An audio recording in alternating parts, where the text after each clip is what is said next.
que a gente aprimora o conhecimento de vocês sobre as demências para que vocês tenham mais paciência e confiança para cuidar dos pacientes ou familiares de vocês. Meu nome é Vinícius Miola, eu sou médico geriatra e hoje a gente vai falar um pouco sobre como identificar dor em pacientes com demência. Antes disso, não se esqueçam de curtir, comentar e compartilhar o nosso vídeo aqui e se inscrever nas nossas outras redes também, Geriatria com Miola no Instagram e no TikTok, e se inscrever aqui no nosso canal, tá bom?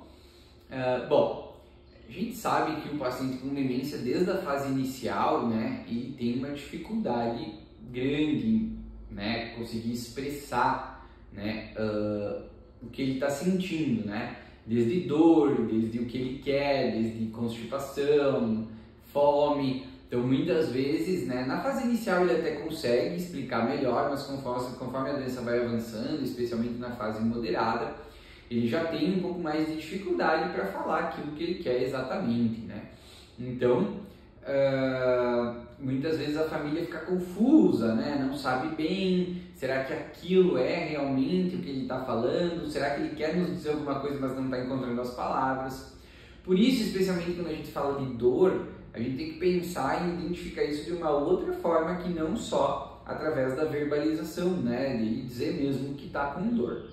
Então, como a gente sempre fala aqui, uma das grandes características que a gente tem que cuidar no paciente com demência é quando ele desenvolve delírio, né? Então, quando ele tem alguma situação que faz com que ele venha a ter delírio, ou seja, o delírio é uma alteração do comportamento aguda, né? Geralmente uma alteração da consciência, que pode ser tanto uma sonolência, quanto uma agitação ou uma agressividade. Então, sempre que o paciente vinha dentro de um comportamento, né, normal, estava tranquilo, não estava tendo nada de muito diferente, né? Mesmo esquecendo, mesmo com a alteração relacionada à própria demência, ele estava dentro de um estágio estável e aí ele tem uma mudança brusca de comportamento. Isso deve nos fazer pensar que esse paciente veio a ter alguma alteração e essa alteração pode ser dor, tá? Então, ele estava bem, agora ele ficou um pouco mais agitado, ele está um pouco mais agressivo, né? É menos comum que ele fique sonolento, mas também pode, né? Mas especialmente a agitação e a agressividade, quando bruscas, entre as opções que a gente tem que colocar na balança que ele pode estar sentindo, é dor. Pacientes que já têm um histórico, às vezes, né, de osteoartrite, né? Então tem uma artrose no joelho, uma artrose no quadril, ou tinha dor lombar quando era mais jovem, né? Era uma coisa que já incomodava ele. Tem que nos chamar muito a atenção essa questão da dor, né, pessoal? Porque as doenças crônicas dos pacientes, elas não somem a partir do processo de demência, né? Ele continua tendo, né, os sintomas dele, né? E às vezes ele vai ter dor da osteoartrose, dor da coluna, né? Mesmo após ele ter um diagnóstico de doença de Alzheimer. Então, muito cuidado, porque às vezes a agitação, a agressividade do paciente pode estar relacionada com esses sintomas de doenças que ele tinha antes, né? Como essas doenças que causam dor. Então, alterações agudas de comportamento sempre nos devem pensar em algo que está incomodando o paciente. Dor é um sintoma muito importante. Eventualmente, a gente não consegue identificar corretamente se é dor ou não, e vale a pena vocês fazerem um teste terapêutico, às vezes com analgésico, dar uma dipirona ou dar um paracetamol, para a gente saber se realmente não melhora esses sintomas de agressividade quando você dá o tratamento da dor. Claro que a gente já falou em outros vídeos, né? Tem que pensar em constipação, tem que pensar em fome, tem que pensar que tem alguma outra coisa no ambiente incomodando ele, mas dor é sempre uma coisa muito importante para a gente pensar quando o paciente tem uma mudança de comportamento. Outra coisa que a gente tem que analisar é a expressão facial. Isso a gente faz muito também no contexto hospitalar, né? O paciente que tem dor, geralmente ele tem uma expressão facial de dor, né? É muito difícil que o paciente esteja tendo uma dor forte, uma dor mais intensa, sem que ele, né, esteja com a cara mais franzida, com a testa enrugada, né? Ou mostrando, às vezes, com a boca mais fechada, tendo uma certa rigidez, mostrando de alguma forma que ele tem, né, realmente alguma dificuldade, tem algo incomodando ele. Então é muito difícil que ele esteja conversando, dando risada e ao mesmo tempo tenha dor, né? Então expressão facial é algo que a gente tem que ter muito cuidado.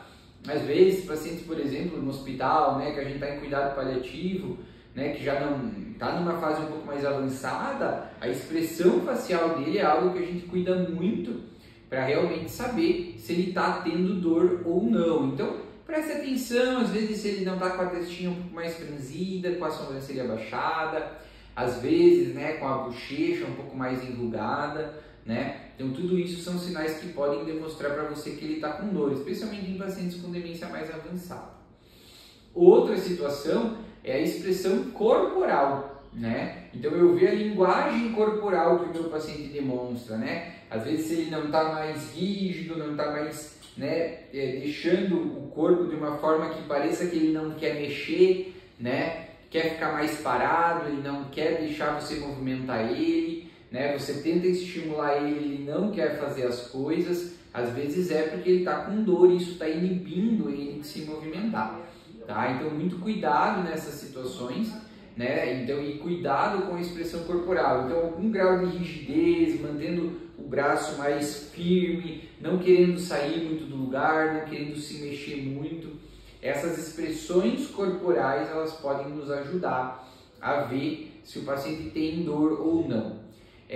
Vocabulações inespecíficas, né? Então, às vezes um gemido, né? Um ai, ai, ai, ai, ai, ai, algo assim, que às vezes você não está, né? Que ele não está conseguindo expressar e aí ele fica com algum gemido, alguma coisa, né, mais inespecífica, também pode ser algo que pode nos fazer pensar que o paciente está com dor, tá bom? Então, são várias coisas na prática, alguns detalhes que vocês podem ver, né? Pacientes que têm histórico, né, já de alguma patologia que causava dor, então, como eu falei, do joelho ou do ombro, que é algo muito comum de ter dor em idoso, ou do quadril ou das costas, eventualmente você pode tentar mexer essas articulações e ver se isso não gera uma piora, né, nesse sintoma, uma piora nesse bloqueio corporal, ou uma piora nessa questão da expressão facial ou do gemido. Então, mexa as articulações que você já sabe que ele tem, que são um pouco piores, para ver se isso não acaba dando algum problema ou uma piora desses sintomas que eu falei. É muito comum nos nossos pacientes com demência que a gente, né, se encontre em algum momento numa situação em que ele não consegue nos contar que aquilo que está incomodando, que está atrapalhando ele, realmente é dor. Então, nesse cenário, preste atenção em todas essas situações que eu falei para vocês. Preste atenção na expressão facial, se isso não está mostrando alguma cara de que ele está com dor, na movimentação corporal, na forma como o corpo dele se posiciona, no bloqueio dele em se mexer ou movimentar alguma articulação, na forma como ele está vocabilizando as coisas. Você tem algum vocábulo às vezes que parece que está com dor, mas especialmente alterações agudas de comportamento como agitação e agressividade, que a princípio você não entende, né, adequadamente a causa, por que ele está agitado, por que ele está agressivo. Sempre lembrar que dor pode ser um sintoma muito importante que a gente deve excluir, e em casos em que você não tenha certeza, mas acredite que isso vale a pena eventualmente fazer um teste terapêutico com analgésico, dipirona ou paracetamol, para a gente poder né, ver se não melhora esses sintomas quando você trata a dor. Beleza? Espero que vocês tenham gostado desse vídeo. Não esqueçam de curtir, comentar e compartilhar ele com outros colegas, se inscrever aqui no nosso canal e também se inscrever no nosso Instagram e TikTok, @geriatriacomial. Até mais!